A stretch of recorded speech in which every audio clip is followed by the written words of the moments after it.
कि 15 साल तक आपने एक आदमी को खूब ट्रेनिंग दी, सारे किस्म के ऑपरेशन कैसे करने चाहिए, उन ऑपरेशन में किसका ऑपरेशन कैसे करना चाहिए, कब किस तरह से करना चाहिए, उस ट्रेनिंग दे करके 15 साल में आपने कहा गुजरात के लोगों का ख्याल रखने के लिए बहुत है, तुम्हारी जरूरत पूरी हो गई है, तुम दिल्ली जाओ। इस सिलसिले को बंद मत होने दीजिए, अभी आपकी जिम्मेदारी ज्यादा है। जब तक ये होड़ भारत के 29 राज्यों में न लग जाए कि हमें इससे बड़ा पैदा करना है, तब तक इस सिलसिले को बंद मत होने दीजिएगा। आपने उसकी जाति नहीं देखी, आपने उसकी डिग्री नहीं देखी, आपने देखा कि यह आदमी जो लोग जो भाषा समझते हैं उसमें जवाब देना जानता है, और उससे भी ज्यादा इसलिए आपको मैं धन्यवाद इस धरती को करता हूं, जो मैं कल से काका जी को देख रहा हूं, ऐसे योद्धा पैदा कीजिए। आपने यह सिलसिला पूरे देश को बता दिया है और यह डरा दिया है कि अगर 14 वाला कमजोर पड़ा तो 19 में उससे भी घोर भेजेंगे। अब जब 2019 वाला दिल्ली गया तो लोग बोले 14 वाला ज्यादा अच्छा था। अब उनको समझ में आया है कि ये गुजराती मीठा खाना नहीं खाते, जरूरत पड़ती है तो बड़ा कड़वा आदमी भेजते हैं। और ये बात इसलिए कह रहा हूं कि ये जो छोटे भाई का पजामा बड़े भाई का कुर्ता पहने लोग, जिन्हें अपने यकीन नहीं है, जिन्हें अपने अल्लाह पे यकीन नहीं है, वो कहते हैं कि हम अल्लाह पे यकीन रखते हैं, लेकिन नहीं है, ये बेईमान लोग हैं, बिल्कुल नहीं है। हम हजारों साल से इस ब्रह्मांड की उत्पत्ति से लेकर आज तक उसको एक आदर्श सत्ता मानते हैं, उसके प्रति हम नतमस्तक होते हैं। हम जानते हैं कि कब जाड़ा पड़ेगा, कब गर्मी आएगी, कब बारिश होगी। हमने कभी हमारा विश्वास एक मिनट के लिए उस आदर्श सत्ता से डिगा नहीं। लेकिन जो 5 वक्त लाउड स्पीकर से बात करते हैं, उनकी बात नहीं सुन रहा, न इनकी बात वहां पहुंच रही, न उनकी बात यहां आ रही, लेकिन उसके ऊपर हमारा आज भी पूरा यकीन है। ये कहते तो जरूर हैं आपको डराने के लिए, हमारा अल्लाह पे यकीन है। हमने कब कहा अल्लाह पे यकीन मत करो? तुम्हारा सदियों से यकीन था, तो 2014 के बाद अल्लाह के यकीन से डर क्यों गए? ये यकीन में कुछ कम ज्यादा कैसे हो गया? अल्लाह से डरते डरते एक आदमी से डरने लगे, क्योंकि तुम ईमानदार नहीं हो, तुम झूठे हो। अल्लाह ने जब तुम्हें नीचे भेजा था तो तुम्हें कुछ डायरेक्शन और हिदायत, कुछ इंस्ट्रक्शन दिए थे, और साफ साफ है, इसमें कोई कंफ्यूजन नहीं है कि कौन से सूरा में और कौन सी आयत में लिखा हुआ है। तुम बेईमान हो, तुमने हमें नहीं, तुमने अल्लाह को धोखा दिया है।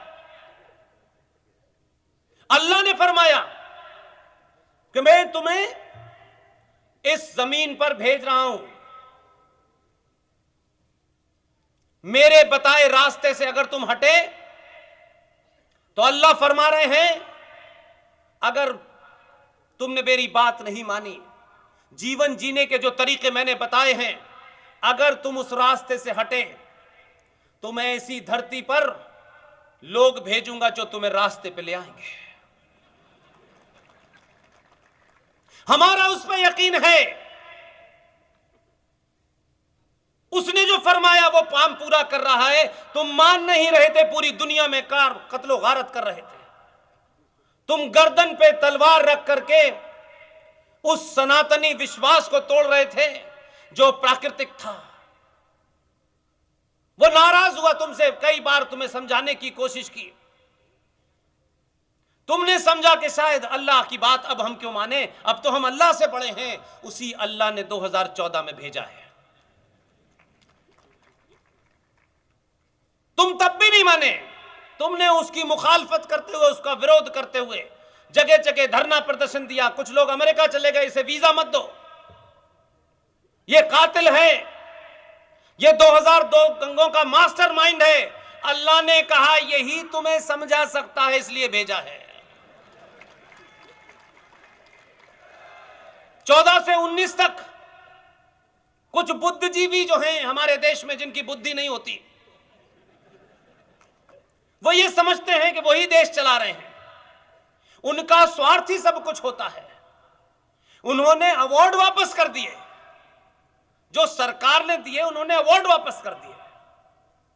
लेकिन 15 साल की ट्रेनिंग वाले ने कहा, खामोश रहा जब अवार्ड वापस हो रहे थे। हम सब आप कह रहे थे कोई जवाब क्यों नहीं देता है। 3 साल के बाद अवार्ड वापस करने वालों के पास अवार्ड ही नहीं बचे। अवार्ड वापस के अलावा दुनिया भर का कुकर्म किया।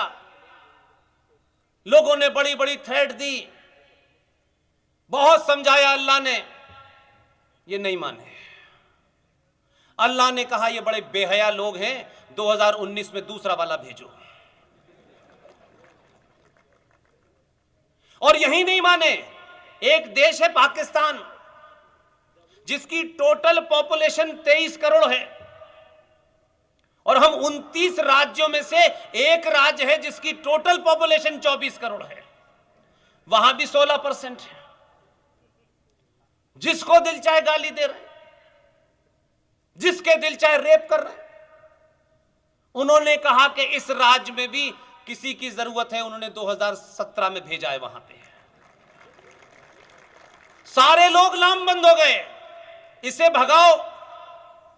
उसे फिर जिता दिया है। कल जो है शपथ लेगा लखनऊ में।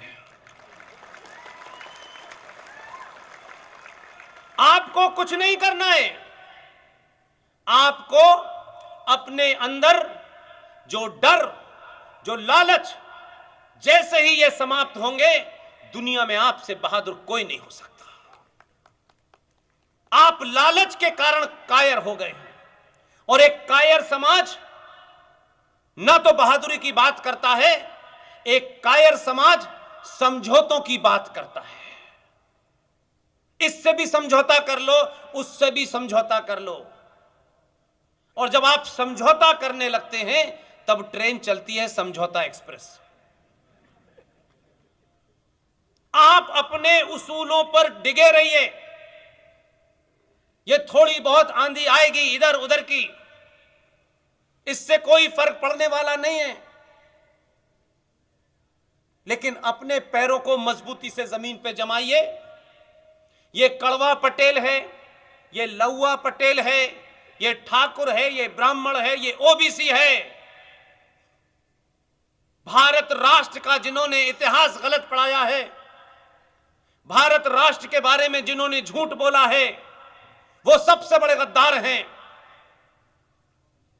भारत सदा सदा से कभी जाति प्रधान देश नहीं रहा।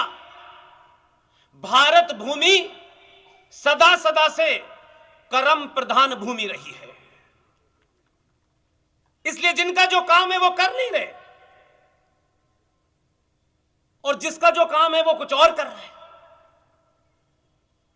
इसलिए आज इस समाज को चलाने की जो व्यवस्था थी, उस व्यवस्था को मजहबी रंग दे दिया गया। ये जो जातियां बनी, ये जाति इसलिए नहीं थी कि कोई ब्राह्मण मां के पेट से पैदा होगा तो वह ब्राह्मण होगा, ये नहीं है। भगवान परशुराम, उनका एक ही वाक्य है, जन्म जायते शूद्र।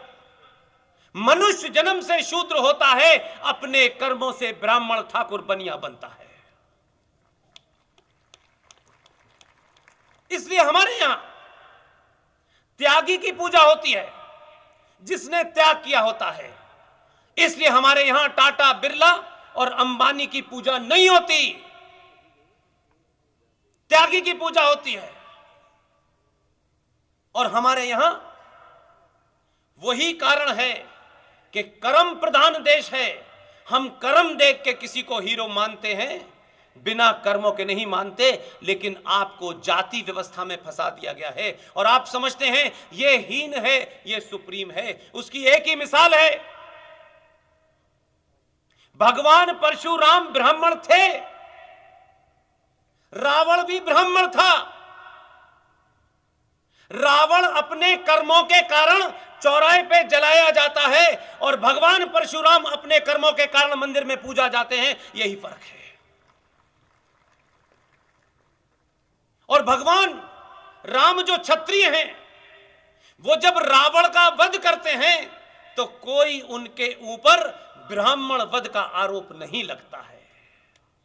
लेकिन वही ब्राह्मण मंदिर में बैठ करके मर्यादा पुरुषोत्तम राम को, जो क्षत्रिय है, उन्हें पूछता है, क्योंकि राम त्यागी थे, राम ने त्याग किया था।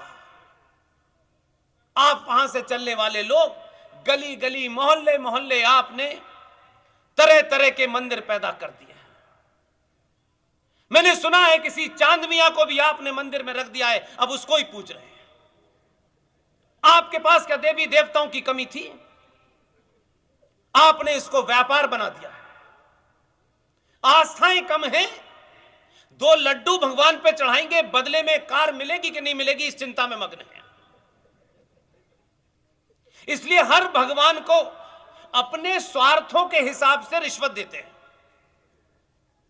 बेटा पास हो जाए तो 500 रुपए का प्रसाद, और अगर तुमने भगवान पास नहीं किया तो फौरन दूसरे भगवान के पास, और उस भगवान से कहा बेटी की शादी हो जाए तो भंडारा। आप रोज भगवान बदलते हैं, इसलिए भगवान आपकी सुनता नहीं है। यह सिंबॉलिक है। मंदिर आपकी आस्था के केंद्र हैं। आपका विश्वास जब यहां से कमजोर होगा, कोई भगवान आपकी मदद नहीं करेगा। आपने जब अपने हीरो को चुनने की कोशिश की तो यह नहीं सोचा था कि यह पटेल होगा या कड़वा पटेल होगा। आपने सोचा ही नहीं। आपने अपने स्वार्थों से ऊपर उठ के जब आदमी को चुना, वो पूरी दुनिया में आधा आस्तीन का कुर्ता पहने घूम रहा है। फैशन डिजाइनर कहते हैं ये तो सोचे नहीं था हमने कभी।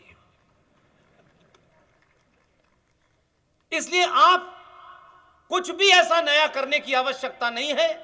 पहली और आपकी मेरी आपसे विनती है, थोड़ी देर के लिए, कुछ सालों के लिए अपने निजी स्वार्थ, अपनी जाति, कुछ नफा नुकसान को छोड़ दीजिए। 700 सालों में करोड़ों करोड़ों हमारे नुकसान हो चुके हैं, आस्था के केंद्र जा चुके हैं, हम बिल्कुल हवा में खड़े हैं। आपको मुझे एक मौका मिला है। मैं 1947 में नहीं था, हजारों लोग 1947 में नहीं थे, लेकिन इतिहास आपको एक मौका दे रहा है। एक क्षण आपको मिला है कि इस 2022 के भारत में आप अपना रास्ता चुनिए, अपना काम चुनिए और उसको पूरी तन्मयता से, लगन से उसे आप अंजाम दीजिए। जिन्होंने 1947 से लेकर के महापाप किए हैं, उनको आज यही देश के लोग कब्रों से निकाल करके हिसाब पूछ रहे हैं। उनके वंशज मानसिक रूप से इतने दिवालिये हो गए हैं कि आलू से सोना बना रहे हैं।